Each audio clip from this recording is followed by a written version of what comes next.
sur enfants. Les abus sexuels sur enfants, ce sont donc des actes qui sont commis sur des enfants ou des mineurs et qui ont un caractère clairement sexuel. Il s'agit évidemment de situations qui sont aussi qualifiées de délits ou de crimes par ailleurs dans les dispositions pénales.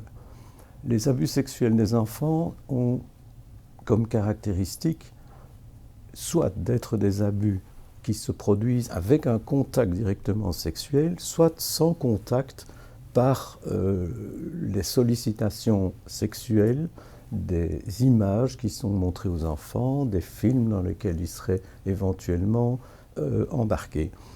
Donc il y a d'une part des abus sexuels sans contact et d'autre part des abus sexuels avec des contacts. Parmi ceux-ci, les abus sexuels sous forme d'attouchement sexuel sont les plus fréquents. Il s'agit donc de caresses de parties génitales, d'attouchements dans des zones génitales et qui sont catégorisés abus sexuels et qui troublent très fort l'enfant qui en est victime. Le fait qu'on appelle cela des attentats à la pudeur minimise un petit peu la gravité de ces attouchements. Parce que s'il ne s'agit pas de viol, il s'agit parfois de même de faits extrêmement graves, comme des fellations forcées, des masturbations obligées d'un enfant. Dans la typologie, nous avons la catégorie la plus lourde, qui ne l'est pas toujours par rapport au vécu de l'enfant et à sa souffrance ultérieure, mais qui est le viol, donc toute forme de pénétration sexuelle, qu'elle soit anale, vaginale ou orale. Ces trois formes se rencontrent et parfois coexistent. Ce qu'on remarque le plus souvent, c'est qu'il y a une gradation dans ce type d'actes qui sont posés sur des enfants. Ils sont sollicités dans un premier temps pour des actes relativement mineurs et peu à peu, il y a une gradation dans les gestes qui sont commis et les actions auxquelles les enfants sont amenés à participer. Ce sont donc des faits qui peuvent être très cachés parce qu'ils laissent très peu de traces.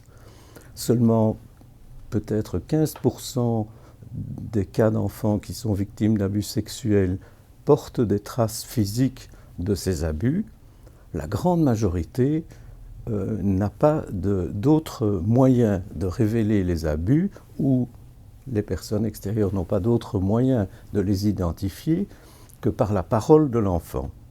Et c'est donc tout le problème central dans la prévention et le dépistage des abus sexuels des enfants, c'est de donner une juste place à ces propos de l'enfant pour qu'il puisse dire, qu'il soit encouragé aussi à dire, qu'il échappe à la pression qu'il subit, qui le maintiendrait dans le secret, qu'il puisse donc être entendu sur des faits qui peuvent provoquer chez ceux qui les entendent tantôt une réaction d'indignation, mais aussi parfois une réaction de fermeture, allant jusqu'à rabrouer l'enfant pour avoir prétendu les choses qu'il met en avant discrètement et avec difficulté.